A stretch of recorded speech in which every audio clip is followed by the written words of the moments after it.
అంకం Rahul హత్యన ఆత్మహత్యన Kachiguda police station లో అదృశ్యమై సింగరాయకొండలో శివమై తేలిండు. అటువంటి పరిస్థితి కనపడుతుంది. గ్లోబలైజేషన్, కంప్యూటరైజేషన్, ఏఐ శరవేగంగా ఉందని చెప్పుకుంటున్నారు రాష్ట్రం. ఏది లేదు. ఇదే ఒక ఎమ్మెల్యే ఓటమో, ఒక ఎంపీ ఓటమో ఎలక్షన్లో అయితే పెద్ద పెద్ద టీవీలలో మారుమోగి క్రికెట్ మ్యాచ్ చూసినట్టుగా రాష్ట్ర ప్రజలంతా టీవీల వైపు చూసేవాళ్ళు. ఒక పేదవాళ్ళ కుటుంబంలో ఒక బిడ్డ శవమై తేలిరంటే ఆ తల్లిదండ్రుల కళ్ళలో కన్నీళ్లు కూడా ఎండిపోయినాయి. ఏ మాత్రం కన్నీళ్లు లేవు. అటువంటి పరిస్థితుల్లో రెండు రాష్ట్రాలు మూగపోయినాయి. చదువుకుంటున్నటువంటి విద్యార్థులకు ఎప్పటి నుంచో చెప్తా ఉన్నాం. ఒక నారాయణ గాని, శ్రీ చైతన్య గాని 2500కు పైగా ఒక్కొక్క స్కూల్లో, ఒక్కొక్క కాలేజీలో, ఒక్కొక్క స్కూల్లో హ్యాంగింగ్ చేసుకొని చనిపోతే కూడా ఒక్కరు చనిపోతేనే కోట్లకి వెళ్ళి ఇప్పటి వరకు బయటకు వెళ్ళినటువంటి వాళ్ళు ఎంతో మంది ఉన్నారు. 2500 మందిని పొట్టను పెట్టుకున్నటువంటి శ్రీ చైతన్యను గాని, నారాయణను గాని ఏమి కూడా ఒక్క ఇంటికి కూడా వాళ్ళను ఏం చేయలేకపోతుంది. అంటే ఇలా రాష్ట్ర ప్రభుత్వం ఎవరి చేతిలో ఉంది? ఇలా కేంద్ర ప్రభుత్వం ఎవరి చేతిలో ఉంది? ఈ రెండు రాష్ట్రాలు ఎవరి చేతిలో ఉన్నాయి?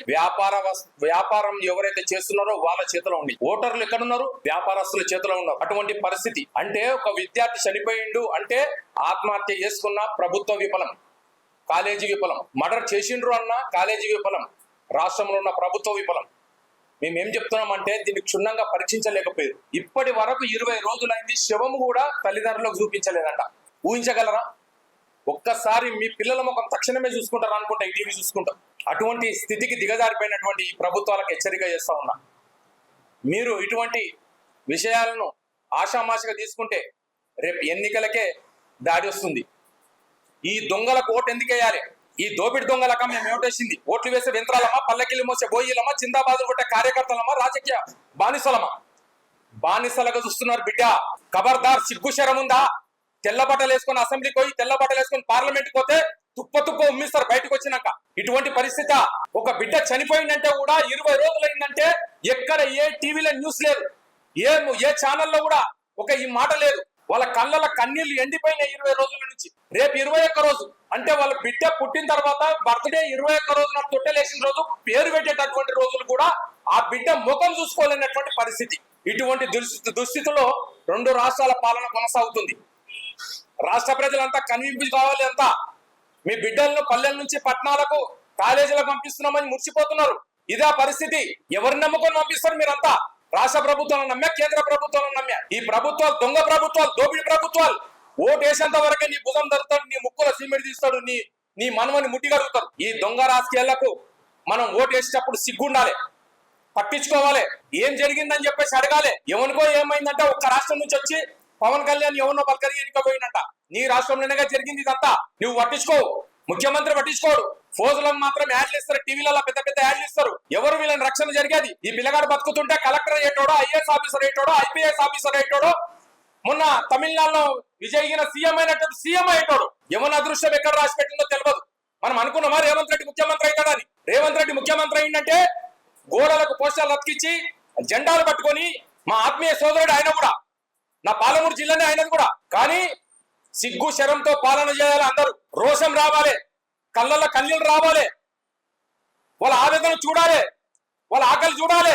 మాతృశ్రీ కాలేజీ, ఎంఏఎస్ఆర్ కాలేజీ, వీళ్ళందరూ కాలేజీ వాళ్ళ చదువుతున్నటువంటి ఈ విద్యార్థిని కాలేజీ యాజమాన్యం కూడా ఇప్పటి వరకు పట్టించుకోలే, ప్రభుత్వం పట్టించుకోలే.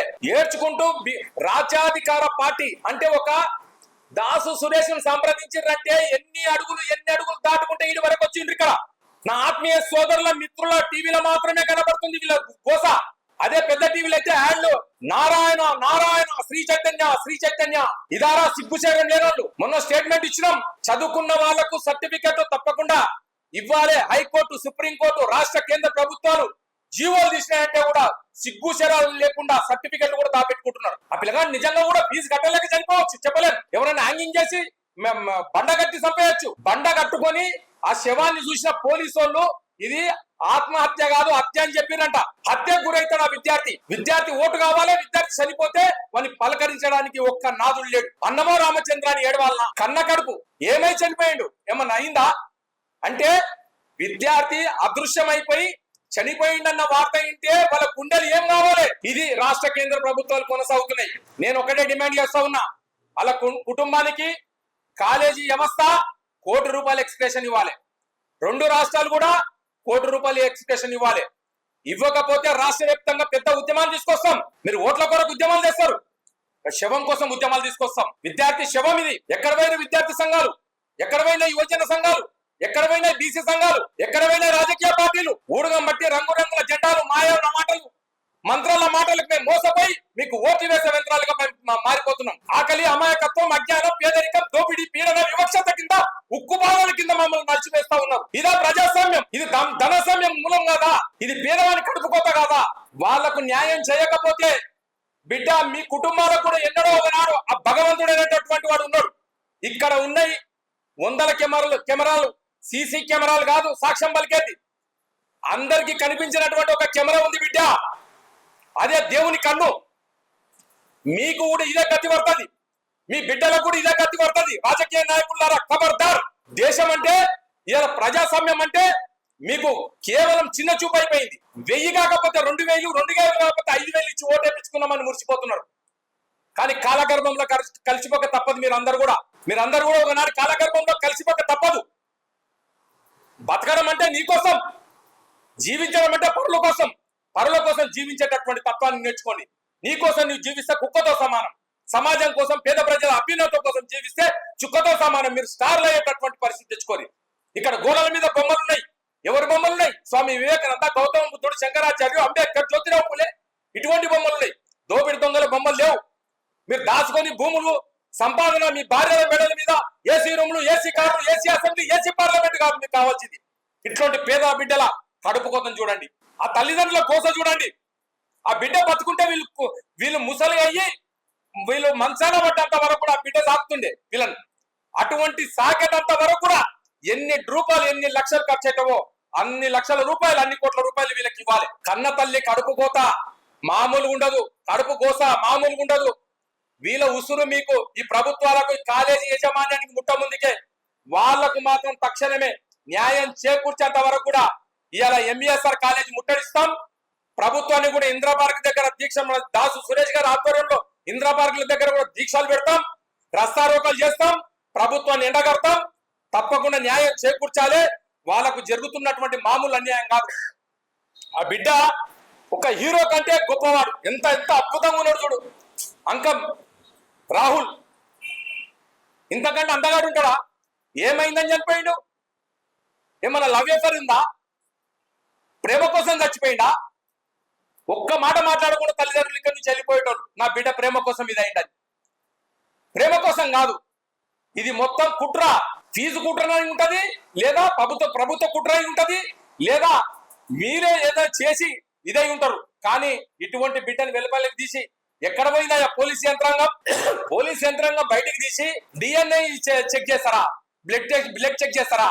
ముఖం చూసి నా బిడ్డ అని చూసుకునేటంత కూడా అవకాశం ఇయ్యరా?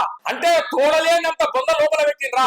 ఒక బార్బోవిలో చిన్న పిల్ల పడ్డదంటేనే యంత్రాంగం అంతా పనిచేసి కోట్ల రూపాయలు ఖర్చు పెట్టి చుట్టుముట్టు తవ్వి ఆ బిడ్డను బయటికి తీసి తల్లిదండ్రులకు అప్పచెప్తారు. 6 ఫీట్ల బొంద తోగి పెట్టినటువంటి బిడ్డను బయటికి తీసి వీళ్ళ ముఖం చూపించలేకపోతున్నారు. అంటే మీరు దొంగలా కదా? 100% దొంగలు. ప్రభుత్వ కుట్ర ఉంది. బయటికి వస్తే ఏం జరుగుతుందో, బయటికి వస్తే ఏ నిందలు పడతాయో అని చెప్పేసి ఆలోచనతోటి కాలేజీ వాళ్ళు, ఇక్కడ ప్రభుత్వం కుమ్మక్కై ఈ తల్లిదండ్రుల కడుపు కోతకు మీరు గురైనరు కాబట్టి తగిన మూల్యం చెల్లుతుంది. ఖచ్చితంగా ఈ ప్రజా సంఘాలు గాని, ఉద్యమ సంఘాలు గాని, రాజకీయ పార్టీలు గాని ఏకమై ఉమ్మడిగా ఉద్యమాలు చేపడతామని చెప్పి సభాముఖంగా నేను తెలియజేస్తా ఉన్నాను.